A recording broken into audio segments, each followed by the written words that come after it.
With this session update, I'm Shannon Lurkey. The Senate Education Committee heard from former Supreme Court Justice Alan Page and Minneapolis Fed President Neel Kashkari, who have proposed a constitutional amendment that would guarantee children the right to a quality education. Here's a portion of that meeting. So some key takeaways. Minnesota has some of the largest education achievement gaps by race, ethnicity, and socioeconomic status. It's important for everyone to know that this is not simply a Twin Cities problem. This is a statewide problem, that low-income Minnesotans are trailing their middle-class and well-to-do peers in bigger gaps than similar residents all around the country. And while Minnesota has many strengths, this achievement gaps were some of the worst in the nation. Racial and income gaps and standardized test scores have increased over time, while gaps in graduation rates have decreased. Some people will point to graduation gaps and say, look, we're making progress. African American and Hispanic students are closing the gaps in graduation to their white peers. But if you combine that, and I'll show you the data, if you combine it with tests of college readiness, we're graduating students that are not prepared for success, either in the workforce or in higher education. As the report indicates, we have these what I will call unconscionable disparities in performance by children of color and economically disadvantaged students. The question is, the resources that we have, how are they being used? This is an issue that I've been concerned about for at least the last 30 plus years. Indeed, one of the reasons that Diane and I started the Page Education Foundation was to try to change people's views about how education can be used as a tool. And we've had some success with that, but we've had the ability to impact 7,500 roughly young men and women, plus the people who they've been able to impact through their service. But that 7,500 over the 30 plus years we've been doing that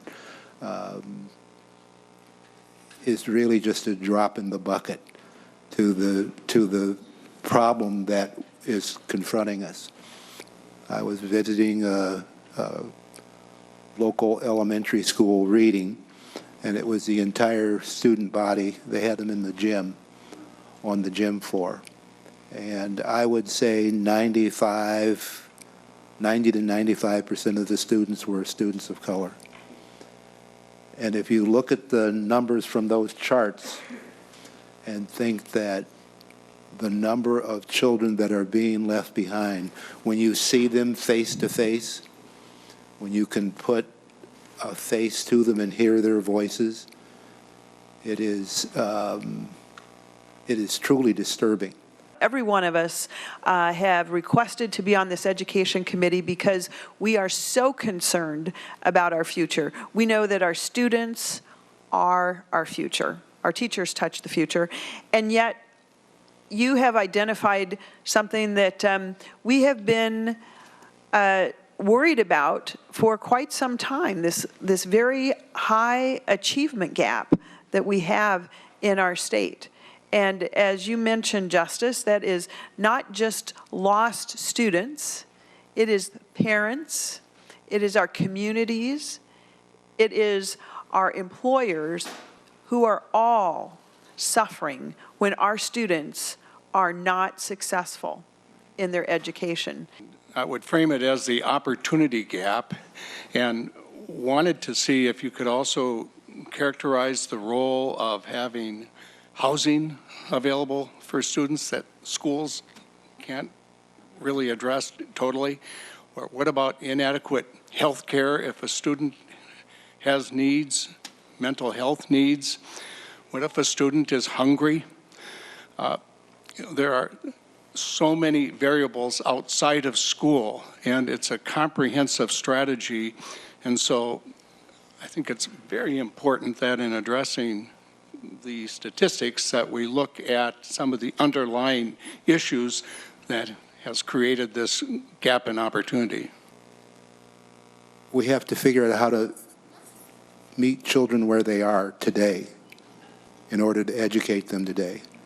And until we fix those other things, we can't afford, I don't think, to continue to allow what's happening to happen. I fully appreciate that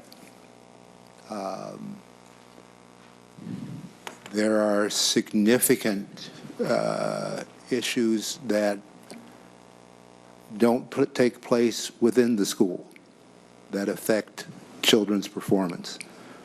But the reality is that those are the kids we have to figure out how to teach. President Kashkari. Madam Chair, thank you. Just to add, other states are making real progress and have made real progress in closing their achievement gaps over time. And their communities have many of the same challenges our communities have. And while I agree with Justice Page and you, Senator, that all of those other factors are important too, this is not an impossible task. It takes will to make big changes as other states have made, and you can educate all children.